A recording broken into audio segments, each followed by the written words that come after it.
देखिए क्या कह रहा है बेटा, ये कह रहा है find the centre of mass of uniform L shaped lamina. NCERT example है, कह रहा है इस एल शेप्ड, ये एल शेप्ड लैमिना ना आपको दिख रहा होगा,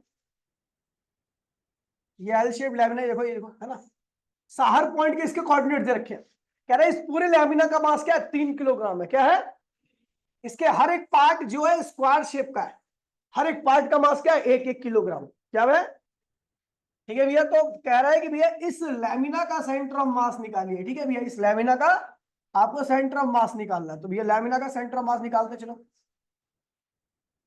ठीक है, चलो। तो भैया देखिए, सबसे पहले मैंने एज्यूम कर लिया, सुन लीजिए, आपको पता है अगर मैं एक स्क्वायर की बात करूं तो स्क्वायर का सेंटर ऑफ मास कहां पे होता है, उसके सेंटर। और सेंटर ऑफ मास वो पॉइंट होता है जहां पर पूरी बॉडी का मास क्या करता है, कंसंट्रेट करता है। ठीक है, तो मैं देख रहा हूं कि भैया इसके हर एक पार्ट का मास क्या 1 किलोग्राम है। तो वो अगर इस पार्ट के मास की बात करूं तो वो 1 किलोग्राम कहां पे लाई करेगा, इसके सेंटर पे, C1 के सेंटर पे। अगर मैं इस स्क्वायर की बात कर रहा हूं तो इसका जो सेंटर ऑफ मास लाई करेगा वो C2 के, है ना। इसका मास, सेंटर का मास क्या होगा, 1 kg का। इस पार्ट का भी मास 1 kg और वो पूरा मास कहां लाई करेगा, इसके सेंटर पे, है ना। और सारे हमें पता लग गया सबके सेंटर का मास क्या है, 1-1 kg। क्या है, और जब सब सेंटर का मास क्या है, 1-1 kg है, तो भैया हमें कोऑर्डिनेट निकाल लेते। चलो भैया कोऑर्डिनेट बताएगा मेरे को, मनवीर तू बता, C1 का कोऑर्डिनेट क्या होगा। यहां से यहां तक की दूरी तेरी क्या है, 2 मीटर है। क्या है, तो ये कितनी होगी, तो C1 की दूरी कितनी होगी, ये x के लॉन्ग 0.5। क्या होगी, अबे भैया ये यहां से यहां तक 2 मीटर है, ये क्या है 1 मीटर, तो ये क्या होगा, आधे पे तो होगा। तो x की वैल्यू यहां पर क्या होगी, 1 मीटर। तो भाई प्लीज बोलिए मत प्लीज यार, तो x की वैल्यू कितनी होगी भैया, 0.5। अच्छा y की वैल्यू क्या होगी C1 के लिए, ये है y की वैल्यू C1 के लिए, तो आपको पता है ये क्या है 2, ये क्या है 1, तो ये क्या होगा 0.5। तो y की वैल्यू क्या होगी 0.5। तो x की वैल्यू 0.5 यानी C1 के कोऑर्डिनेट, और y के लिए भी C1 का कोऑर्डिनेट क्या होगा 0.5 0.5। ठीक है भैया, समझ गया। अब बात करते हैं C2 की। C2 के लिए x की वैल्यू कितनी होगी 1.5। क्या होगी 1.5, क्योंकि आपको पता है x की वैल्यू ये होगी, तो आपको पता है ये तो 1 है और ये क्या है आधा। समझ गया, 1.5 x का, सॉरी y l, ये तो होगी आपकी x की वैल्यू। y की वैल्यू क्या होगी ये, और ये क्या होगा भैया, ये पूरा 1 है, तो ये क्या होगा 0.5, है ना। तो 0.5 आ गया। ठीक है, अच्छा C3 के कोऑर्डिनेट्स बताएगा मुझे, कौन बताएगा, तू बता उपाध्याय। C3 के कोऑर्डिनेट, x का, सही बोल रही है, x का 0.5 ही होगा, ये रहा। ठीक है, और y का 0.5, y का 1.5। समझ गए भैया। अब ये कैसी बॉडी है, 1 डायमेंशन है 2 डायमेंशन, 2 डायमेंशन बॉडी है, तो सेंटर मास के कोऑर्डिनेट क्या होंगे, एक्सियम भी होगा और वाईसीएम भी होगा।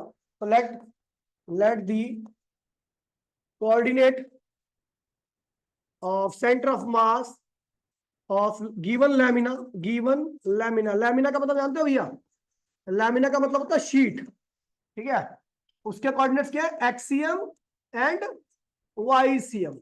एक्सियम क्या होगा, m1 x1 m2 x2 plus m3 upon में टोटल मास यानी m1 plus m2 plus m3।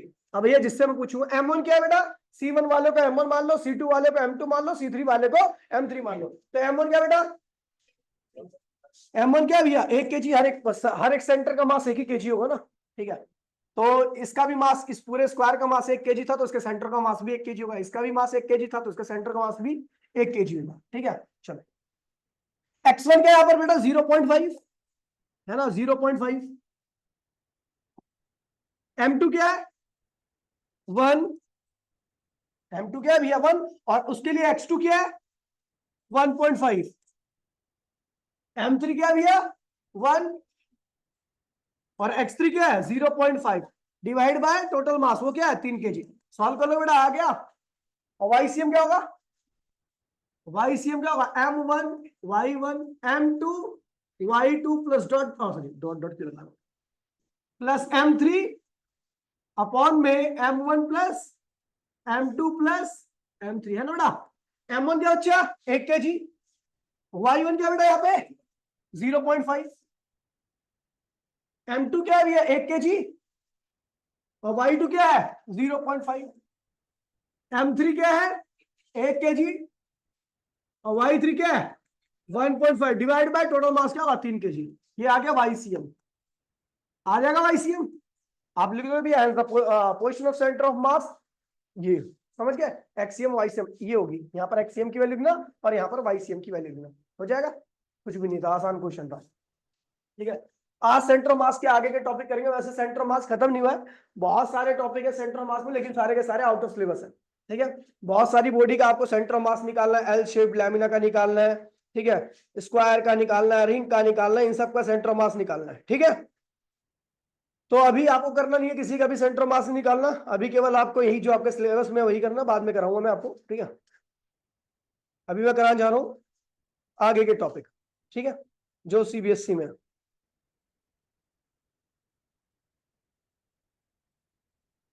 Revision class में आज माउंट एलिवेंट का पेपर होगा, ठीक है, नालंदा वाले भी ले आना। अरे जल्दी आ जाया करो, 4:30 पे आके क्या फायदा, आधी क्लास तो निकल जाती है।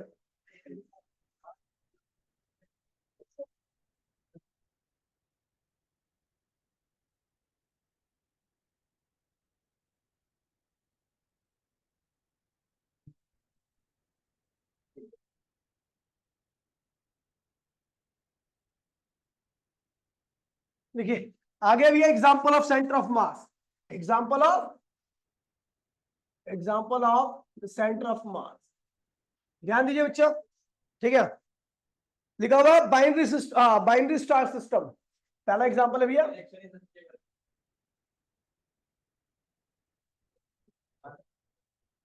बाइनरी स्टार सिस्टम, देखिए भैया बाइनरी स्टार सिस्टम क्या होता है। तो हमारे मिल्की वे में बहुत सारे ऐसे स्टार है जो अकेले नहीं है। हमारा सूरज बहुत रेयर स्टार है जिसमें जो अकेला है, ठीक है। बाकी बाकी स्टार जो है वो हमेशा या तो 2 है वो या 3 है, और कई कई सोलर सिस्टम में 4-4 स्टार होते हैं। आप ये सोचते हो कि हमारा सूरज अकेला, तो बड़ा ये कोई नॉर्मल सी बात है, बहुत नॉर्मल नहीं, बहुत एक्स्ट्रा ऑर्डिनरी बात होगी, ठीक है। बाकी और सारे स्टार जो है वो हमेशा या तो बाइनरी के सिस्टम में होते हैं या 3 स्टार के सिस्टम में। हमारे पास का जो सबसे पास का सोलर सिस्टम है वो Alpha Centauri star solar system है, उसमें 3-3 तारे, ठीक है।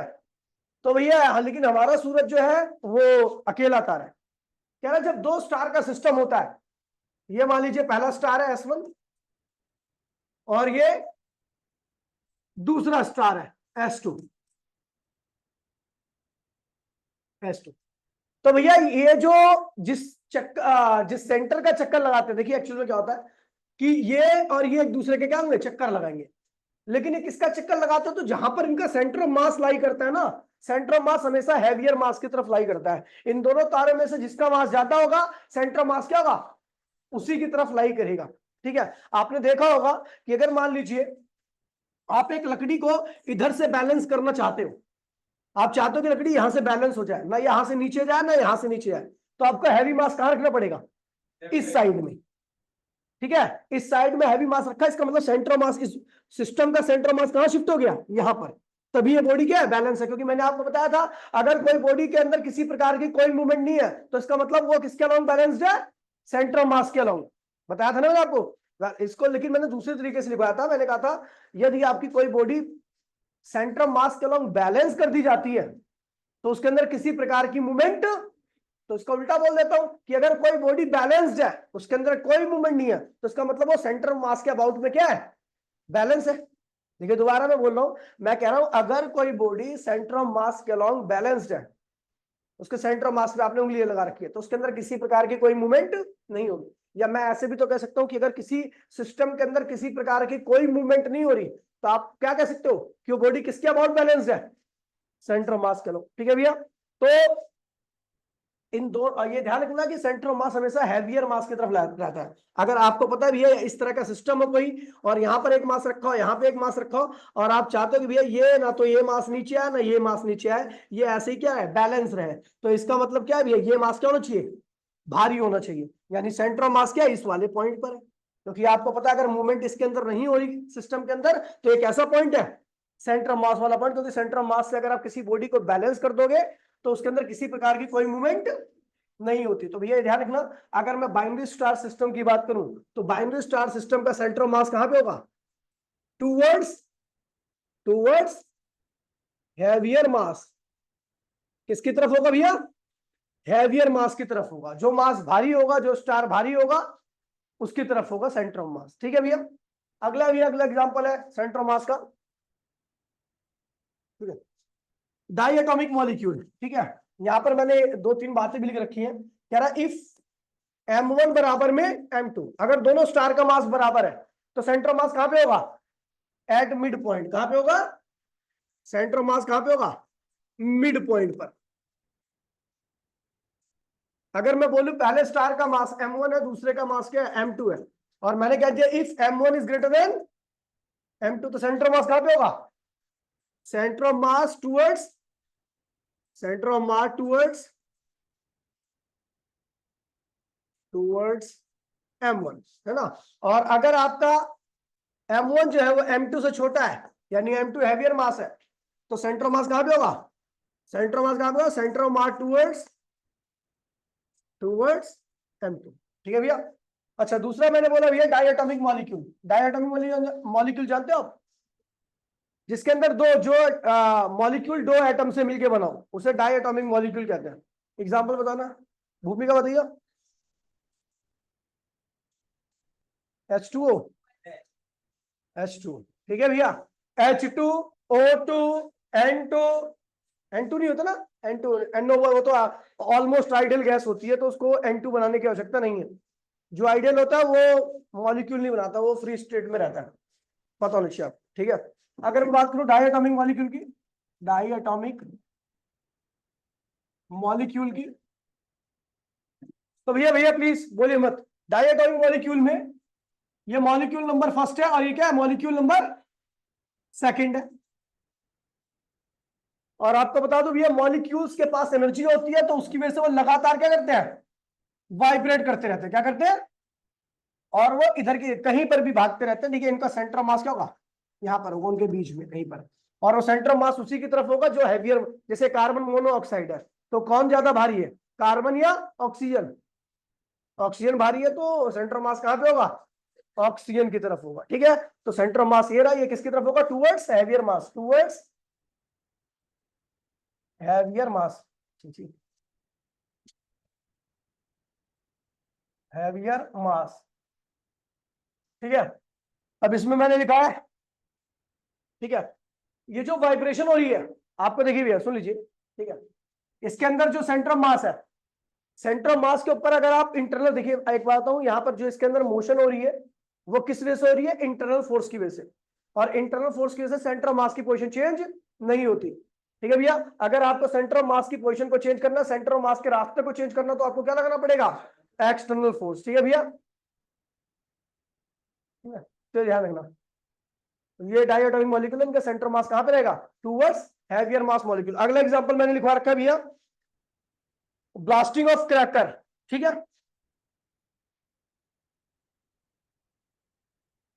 Blasting of cracker. जब क्रैकर ब्लास्ट होता है, देखिए भैया, ये क्रैकर है, मैंने मान लीजिए क्रैकर को फेंक दिया, इसका सेंटर मास कहां पे होगा? ये ना, मैंने इस वाले पाथ पे फेंका है। जैसे ही ये ब्लास्ट हुआ, तो इसके बहुत सारे टुकड़े निकले।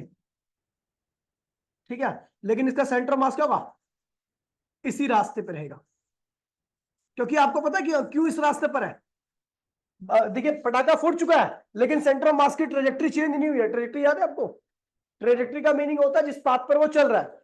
तो एक्चुअल में जो सेंटर ऑफ मास होता है ना, जब वो ब्लास्ट करता है, तो ब्लास्ट जो होता है वो इंटरनल फोर्स माना जाता है। क्या माना जाता है?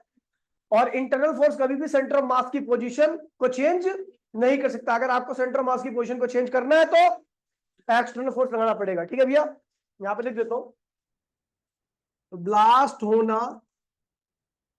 इंटरनल इंटरनल फोर्स कहलाता है, कहलाता है। और इंटरनल फोर्स सेंटर ऑफ मास की पोजीशन को पोजीशन को चेंज नहीं कर सकता। ठीक है, बिल्कुल ऐसे ही यहां पर भी, अगर आप चाहते हो भैया इस जो डायटोमिक मॉलिक्यूल का सिस्टम है, इसका जो सेंटर मास है, इसकी पोजीशन चेंज हुआ, तो क्या करोगे आप? अगर आप चाहते हो ये जो डायटोमिक मॉलिक्यूल का सिस्टम है, इसके सेंटर मास की पोजीशन को चेंज कर दिया जाए, तो क्या करोगे आप? एक्सटर्नल फोर्स लगा। जब तक एक्सटर्नल फोर्स नहीं लगाओगे, सेंटर मास क्या होगा? इसी रास्ते पे, यहां पे लगा बोल देता हूं, जब तक हम एक्सटर्नल फोर्स नहीं लगाते, अरे वो ठीक है, जब तक हम एक्सटर्नल फोर्स नहीं लगाते, एक्सटर्नल फोर्स नहीं लगाते, सेंटर ऑफ मास अपनी position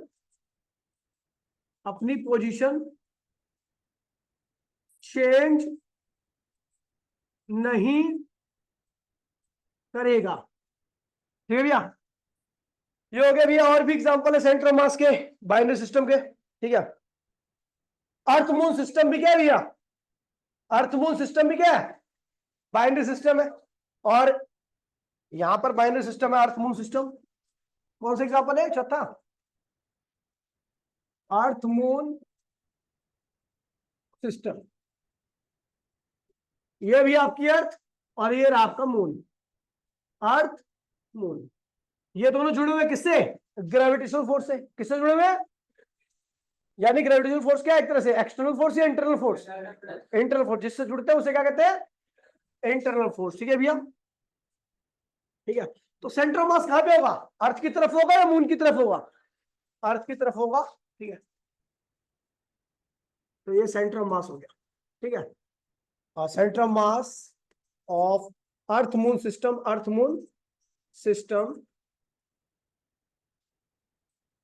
system lie towards the, lies towards the earth. क्योंकि अर्थ का मास क्या है भैया? Mass of earth is much more greater than mass of moon. Earth का मास जो होता है मून की मास से क्या होता है? ज्यादा होता है। अगर आप इसकी पोजीशन को चेंज करना चाहते हो तो क्या लगाओगे? जब तक एक्सटर्नल फोर्स नहीं लगाओगे तब तक ये अपनी पोजीशन को चेंज नहीं करेगा। ठीक है भैया? कुछ टॉपिक बन गया।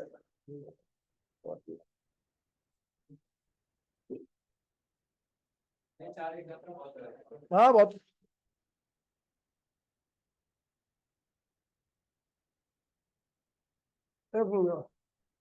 टॉपिक गिन गिन के कराने।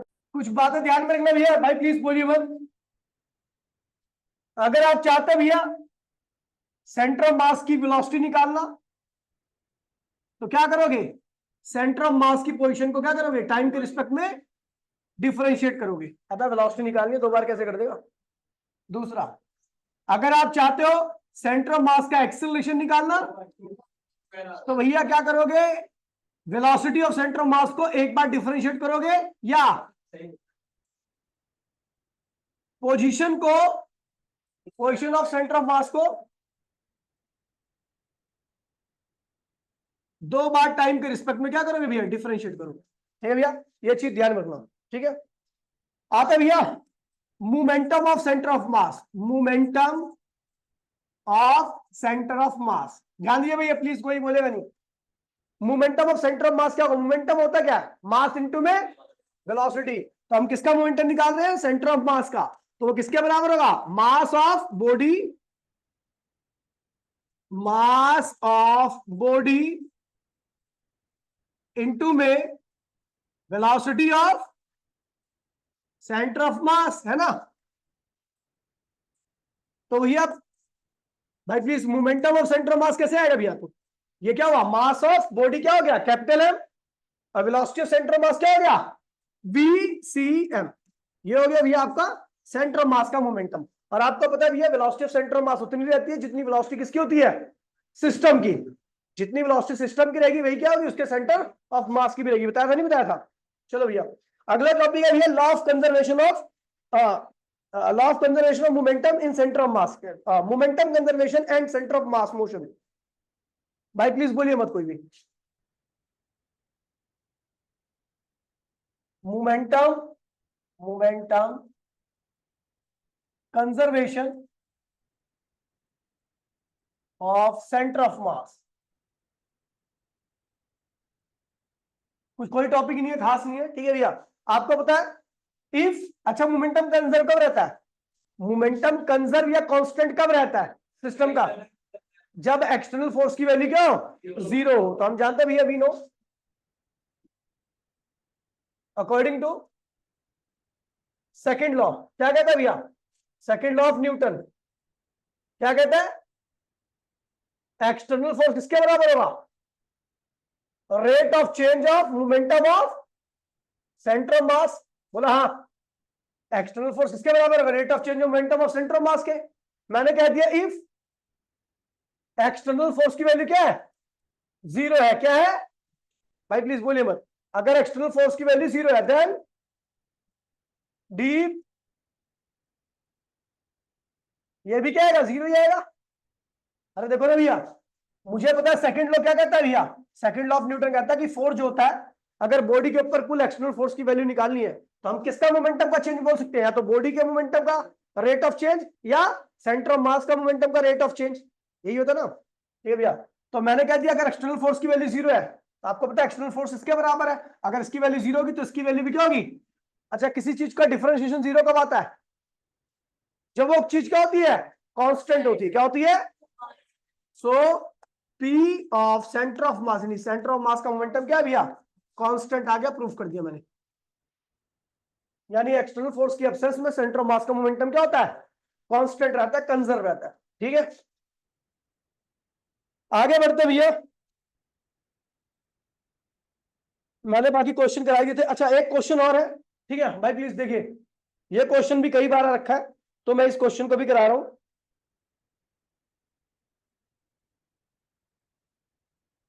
चलो, एनसीईआरटी में बिल्कुल सेम क्वेश्चन है भाई, प्लीज बोलिए मत यार, बात मत कीजिए, फालतू की बात मत कीजिए वरना पेल पाल दूंगा मैं आपको।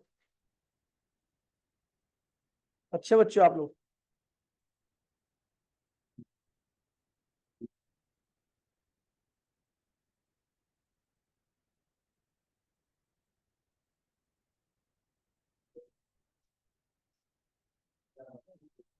सेम एनसीईआरटी का क्वेश्चन है भैया, लेकिन जिस तरीके से मैं कर रहा हूं बिल्कुल उसी तरीके से एनसीईआरटी का क्वेश्चन भी होगा, ध्यान दीजिएगा।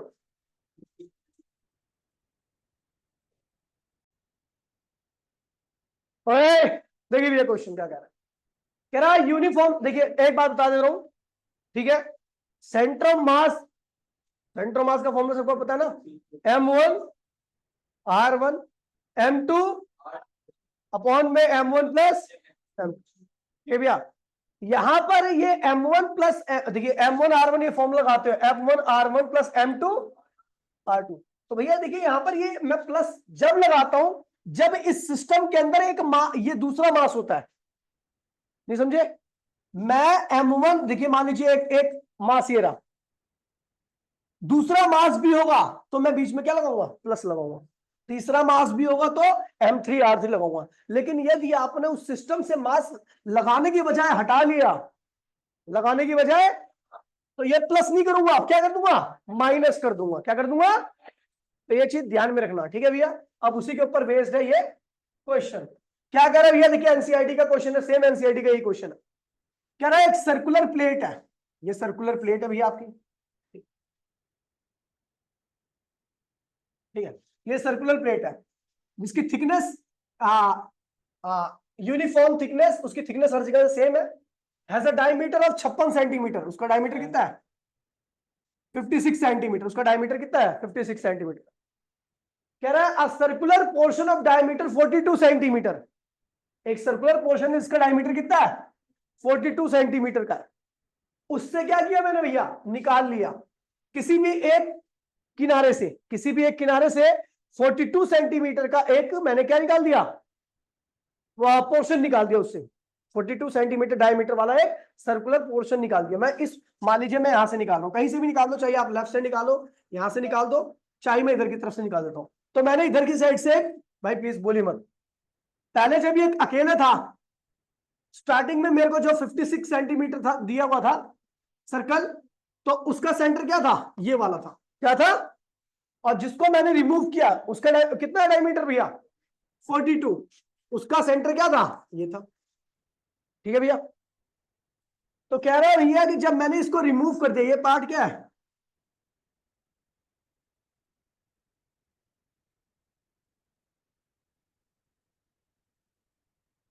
आगे भी ये पार्ट मैंने रिमूव कर दिया भाई, प्लीज देखिए जो आपको ब्लैक दिख रहा है ये पार्ट मैंने रिमूव कर दिया इस सर्कल से, ठीक है। तो कह रहा बताइए पहले तो जब ये पूरा एक सर्कल था तो उसका सेंटर मास कहां पे था, C1 पे, कहां पे था। लेकिन जब आपने ये वाला पार्ट, इतना पार्ट रिमूव कर दिया, इतना पार्ट क्या किया आपने, रिमूव कर दिया, तो इसका सेंटर ऑफ मास अब कहां होगा, क्वेश्चन में ये पूछ रहा है। कैसे करेंगे भैया इस क्वेश्चन को, चलो देखते हैं, ठीक है। करने का तरीका वही है जो मैं करा रहा हूं, ठीक है, तो इसलिए अत्यधिक दिमाग लगाने की आवश्यकता नहीं है, ठीक है। मैंने मान लिया इसका जो सेंटर था, जो पहला वाला था, जो पहला सर्कल था जिसका डायमीटर क्या था 56 था, उसके कोऑर्डिनेट्स कहां पे थे, 0,0 पर, कहां पे थे 0,0 पर। अच्छा ये कितना यहां से ये पूरा कितना, यहां से लेके यहां तक की दूरी कितनी है 56, ठीक है भैया। ये दूरी कितनी होगी 28, 56 का आधा 28 रेडियस होगी। देखिए यहां से यहां तक की दूरी क्या है 56, तो यहां से यहां तक की दूरी क्या होगी, ये भी कितनी होगी यहां से यहां तक की, वो भी 28 होगी, है ना। तो भैया बस क्वेश्चन खत्म हो गया, ये 0 पे था, ठीक है। अच्छा ये कितना है, ये कितना पूरा ये वाला, अब ये 42 है, तो फिर ये मैं क्या, हाँ नहीं नहीं ये पूरा 42 है, ये पूरा 42 है, ये क्या है, क्योंकि जो रिंग मैंने काटी है, जो डिस्क मैंने काटी इसके अंदर से उसका डायमीटर कितना है 42 का, ठीक है। तो ये कितना होगा 21, क्या होगा 21, कोई दिक्कत तो नहीं है। तो ये 0 था, ये क्या था C1 को पहले कहा लिया था 0,0 पर। अगर मैंने उससे ये पूरा कितना था, ये अबे ये क्या था, ये 28 था। दोबारा देखिए भैया मैं बता रहा हूं, मैंने देखिए किसी भी, हमेशा ये ध्यान रखना कि अगर आपको क्वेश्चन सॉल्व करना है इस तरीके के, तो आप एक पॉइंट को कहां लोगे, ओरिजिन पे लोगे, कहां लोगे। तो मैंने जो पहली स्टार्टिंग की डिस्क थी मेरी, उसके C1 सेंटर को कहां पे लिया था, ओरिजिन पे लिया था, वो मेरा रेफरेंस पॉइंट हो गया, ठीक है। आपको पता है इसका डायमीटर कितना है, इसका डायमीटर कितना है 56 है। मैं इसको दूसरे कलर से करता हूं सॉल्व। यहां से आगे की दूरी कितनी थी 56, 56, ये कितना होगा 28, ये कितना है 21, तो ये कितना होगा -7, ये कितना होगा, नहीं समझे भाई, ये कितना है 56, उसका आधा कितना होगा। और आपको पता है ये आधे वाले सर्कल का, जो छोटा सर्कल काटा है मैंने, उसका डायमीटर क्या है 42, तो उसकी रेडियस क्या होगी, ये है 28, ये है 21, तो ये क्या होगा 7, -7 या 7 एक ही बात है। हेलो, हाँ हेलो कौन,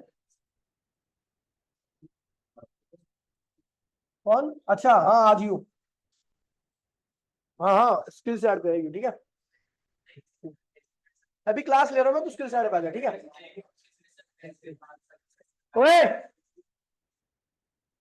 तो भैया ध्यान दीजिए प्लीज, बोलिए मत कोई भी। तो यहाँ के कोऑर्डिनेट्स लिखे भी है, ये तो 0, C1 के कोऑर्डिनेट यानी पहले वाले जो डिस्क थी उसके कोऑर्डिनेट 0,0 थे।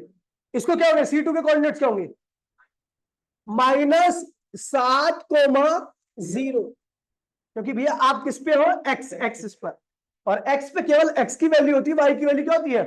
अच्छा माइनस इसलिए हुआ क्योंकि भैया ये ओरिजिन मैंने लिया था, इसको ओरिजिन के लेफ्ट में जो नंबर होते हैं क्या होते हैं, अगर मैं यहां से काटता तो ये क्या होता प्लस होता, ठीक है।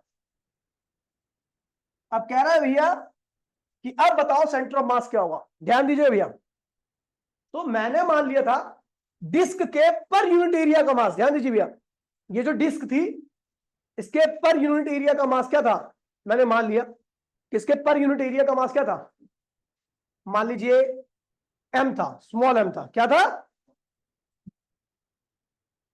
मास पर यूनिट एरिया, क्योंकि मुझे मास भी तो नहीं पता, मास दिया है क्या क्वेश्चन में, नहीं दिया हुआ, एरिया दे रखा है, क्या दे रखा है एरिया दे रखा है। तो मास पर यूनिट एरिया मैंने क्या मान लिया, एरिया क्या मान लिया मैंने, हाँ मान लीजिए मैंने मान लिया सिग्मा, या कुछ भी मान लो, कोई भी कांस्टेंट मान लो, ए मत मानो यार, एम मान लो, चलो स्मॉल एम मान लिया।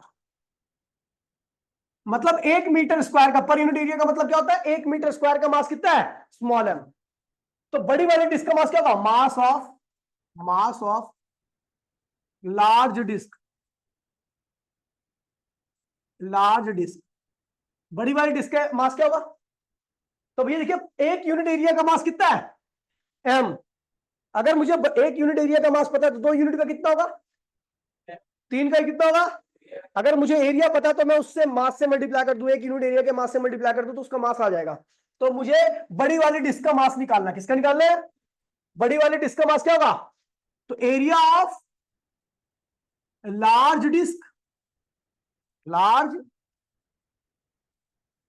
डिस्क इनटू में मास पर यूनिट एरिया, एक यूनिट एरिया का मास। तो बड़ी वाली डिस्क का एरिया कितना है? रेडियस कितनी है? 56, और सॉरी डायमीटर 56 है, रेडियस क्या होगी? 28। 28 को मीटर स्क्वायर में क्या चेंज कर लो, ठीक है। तो मास क्या होगा? ये डिस्क जिसकी होती है सर्कुलर होती है, सर्कल का एरिया क्या था? पाई आर स्क्वायर। तो पाई आर क्या भैया? 28 है ना, 28 को 100 से डिवाइड कर दो, ठीक है। 100 से इसलिए डिवाइड किया क्योंकि मेरे को मीटर में कन्वर्ट करना था। तो बड़ी वाली डिस्क का एरिया आ गया, इतने एरिया का, इतना एरिया है। आपको पता है 1 मीटर का एरिया कितना है? एम। तो इतने एरिया का मास कितना होगा? तो बड़ी वाली डिस्क का मास क्या आ गया? इतना आ गया, ठीक है। Mass of smaller disc, mass of smaller disc जो निकाली गई उसका मास कितना होगा? तो भैया आपको पता है उस मटेरियल तो वही है, तो उसके पर यूनिट एरिया का मास क्या होगा? स्मॉल एम ही होगा। अच्छा तो यहां पे क्या होगा? Area of smaller disc, smaller disc into में स्मॉल एम। छोटे वाले डिस्क का एरिया कितना होगा? रेडियस कितनी है उसकी? 21। तो एरिया कितना होगा? पाई 21/100 का स्क्वायर, पाई 21/100 का होल स्क्वायर। ये क्या हुआ? एरिया आ गया इनटू में एम। ये मास ऑफ स्मॉलर डिस्क आ गया, मास ऑफ लार्जर और मास ऑफ स्मॉलर, ये आ गया। अब हमें निकालना है सेंटर ऑफ मास। क्या निकालना है? और ये मास जो है ना हमारा रिमूव किया गया, ये मास क्या हुआ है? रिमूव किया है मैंने, ठीक है। तो सेंटर ऑफ मास क्या होगा? सेंटर ऑफ मास, अच्छा बताओ सेंटर ऑफ मास कहां पे लाई करेगा? इस पे या इस पे? एक्स एक्सिस पे, वाई एक्सिस पे? एक्स पे। ये ध्यान रखना बॉडी जिसके अलोंग सिमेट्रिक होती है, सिमेट्रिक समझते हो? काटू तो 2 इक्वल पार्ट में पड़ जाए। अगर मैं वाई के अलोंग काटूंगा, ऐसे काटूंगा, तो ये पार्ट अलग है, ये पार्ट अलग है, तो इसका मतलब इसकी सिमेट्री वाई के अलोंग नहीं है। तो इसकी सिमेट्री किसके अलोंग होगी? एक्स के अलोंग। ऐसे काटो तो ऊपर वाला पार्ट भी सेम है और नीचे वाला पार्ट भी क्या है?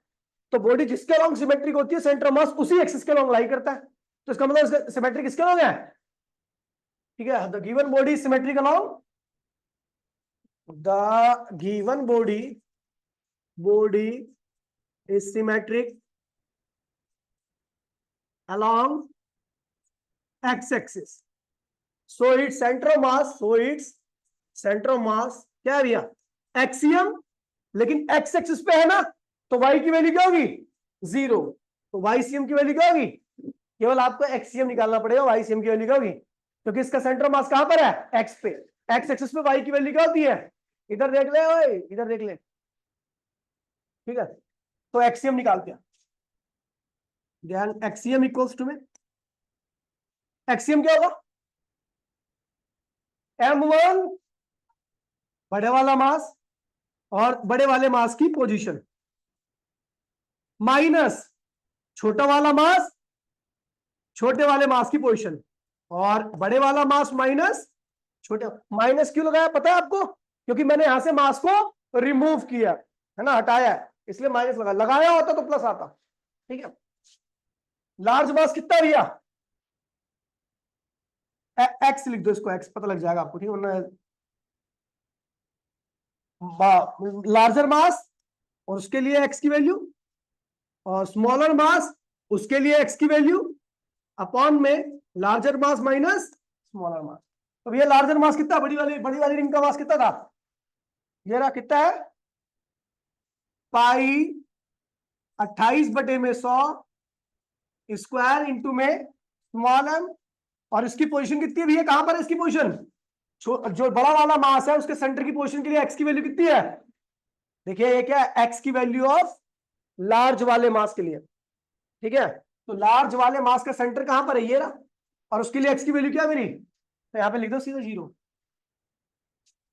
ये लिख दिया 0, माइनस छोटे वाला मास स्मॉलर मास क्या भैया, पाई 21/100 का होल स्क्वायर इंटू में m, और उसके लिए x की वैल्यू कितनी भैया, -7, क्या है -7 अपॉन में क्या होगा भैया, लार्जर मास माइनस स्मॉलर मास। लार्जर मास क्या है, पाई 28/100 का होल स्क्वायर इंटू में स्मॉल m,